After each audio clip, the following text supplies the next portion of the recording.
So karibu sana hapo, usisahau kusubscribe, like na comment katika social media zetu zote za Gabby TZ3 na GBBY 24 Hours. So leo hapa nakuja kukuuliza swali moja. Je, imeshawahi kukutokea kwamba upo katika biashara yako alafu kuna vitu vinaendelea ambavyo ndivyo sivyo? Unajua katika masuala ya biashara kuna mambo mengi sana watu wanapitia, wafanya biashara, alafu behind of hapo hawataki kutuambia. Sasa mimi leo hii hapa nakuja kukupa story fupi ya mwamba ambayo imemtokea kabisa, ni kweli kabisa, yani imemtokea. So kuna mwamba mmoja hivi ambaye aitwa Joni. Huyu bwana Joni alikuwa mfanya biashara mmoja mkubwa sana, ana duka lake na ana maendeleo yake makubwa tu, kwamba ana usafiri wake binafsi, inamaanisha kwamba ana private car. So kitu ambacho kilichokuja kumshusha ni kitu kidogo sana, ni kitu ambacho kinaitwa tamaa. Bwana, tamaa bwana sio nzuri kabisa. Amini usiamini, kitu ambacho kinachoitwa tamaa usikae karibu nacho sana. Kama wewe ni mfanya biashara,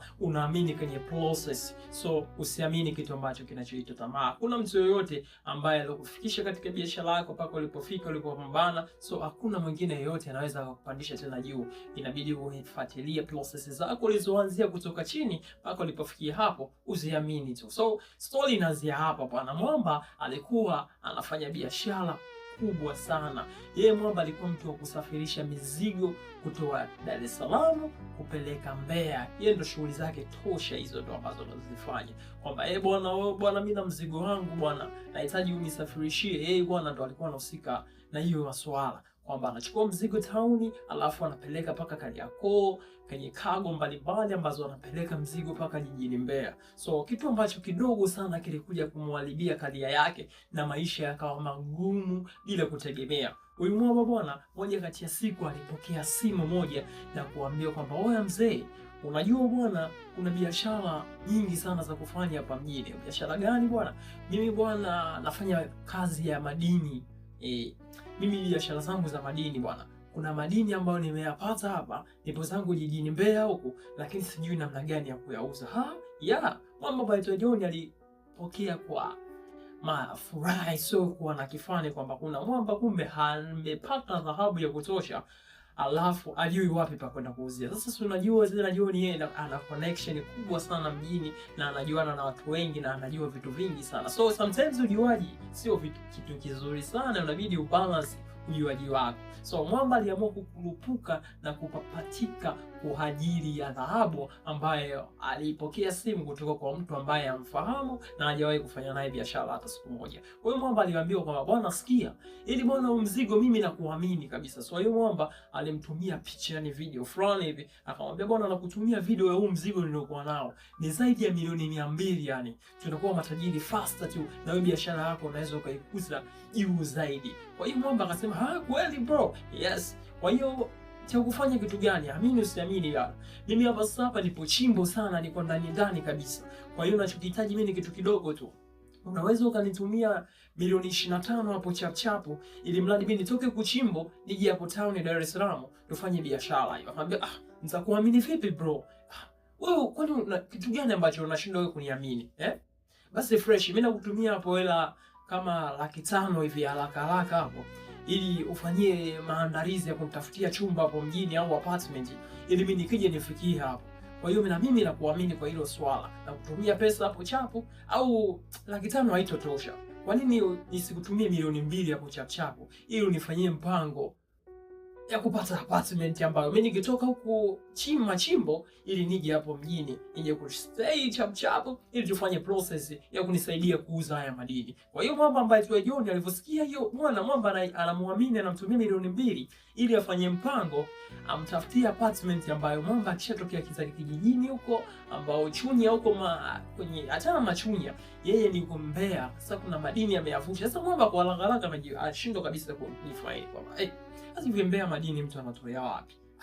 Lakini akasema sio mbaya. Basi akapokea ile milioni 2 chapo. Mwamba sema akili alipomtumia milioni 2 kwa haraka, basi yeye akasema yes, boss, sikia sasa bro, nifanyie chapo hiyo milioni 25 niingizie chapo ili nifanye mpango hapa kuvuka ili mambo mengine yaendelee. Akasema fresh bro, subiri basi nifanyie mpango wa kutafuta hii apartment ili mimi nikutumia hiyo hela. Basi Mwamba aliamua kucancel bidhaa zake zote anazotakiwa kutuma kwa siku hiyo hapo katika wateja wake. Aliamini kwamba ana dili kubwa sana la pesa ambao anaweza akalipiga ndani ya siku hiyo hapo. Kwa Mwamba kilichofanya bwana, akaendelea na process, akaingia katika akaunti yake bwana NMB chapo, alitoa milioni 25 na kwenye kadi yake bwana, yeye anasema alikuwa na milioni 30 tu.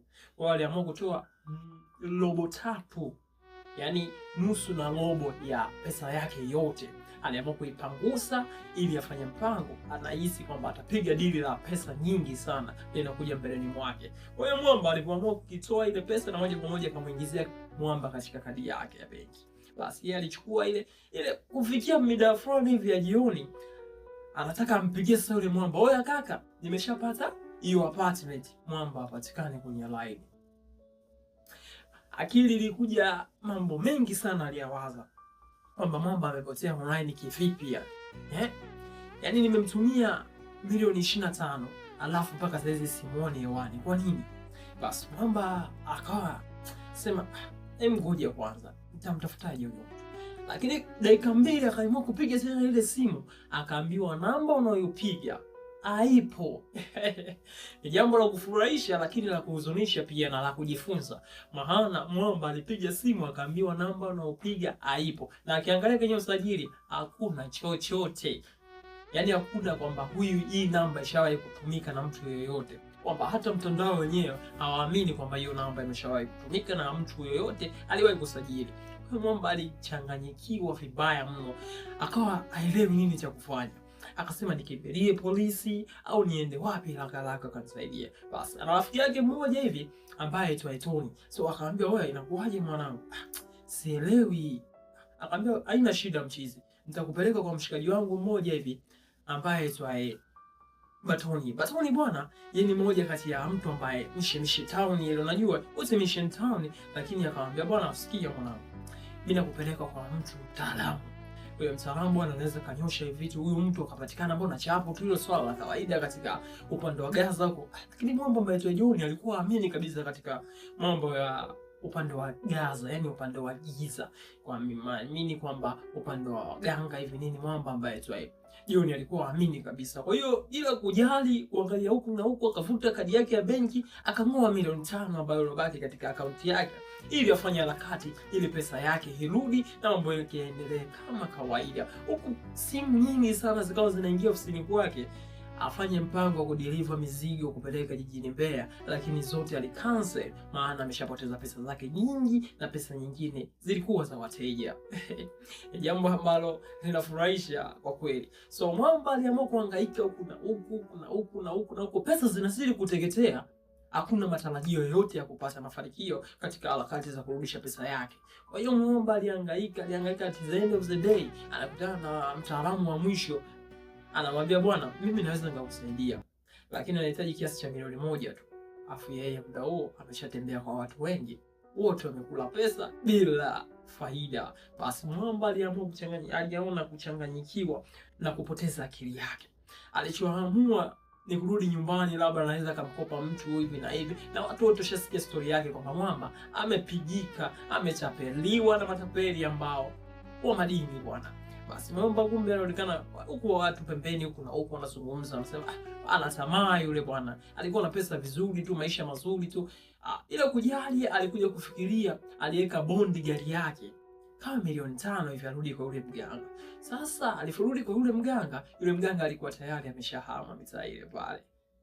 Ni mganga ambaye pekee alikuwa na uwezo wa kumsaidia, na namba ya simu hakuna chochote anachoweza kusaidika. Basi Mwamba aliamua zidi kuchanganyikiwa, ajui asikie la nani, aliache la nani. Bado mambo yanazidi kumvuruga akili yake, aelewe atafanya nini, pesa zake zitarudi vipi, na watu wanamwambia tu, "Wewe zako bado zipo sawa.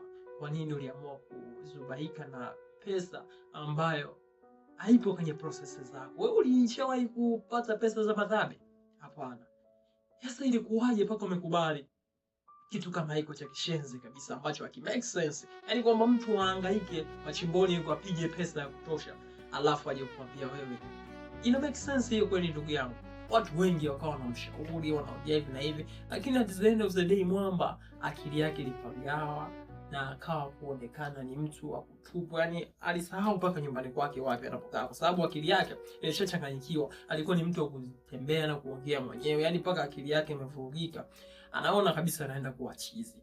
Basi mwamba bwana, hasa leo hii hapa kuna mshikaji mmoja alitoka, alienda kutembea huko njiani, akakutana naye ni mwanae.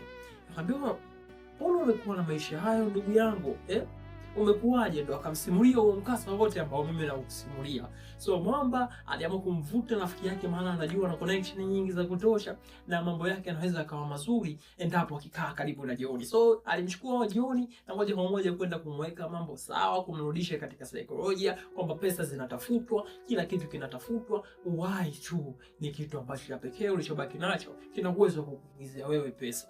Kwa hiyo usiwaze kabisa kuhusu ile swala. Kwa hiyo Joni alianza maisha yake upya, yani kama mtoto ametoka, au kama kijana ametoka chuo leo, hajui anaingilia wapi, lakini ana elimu.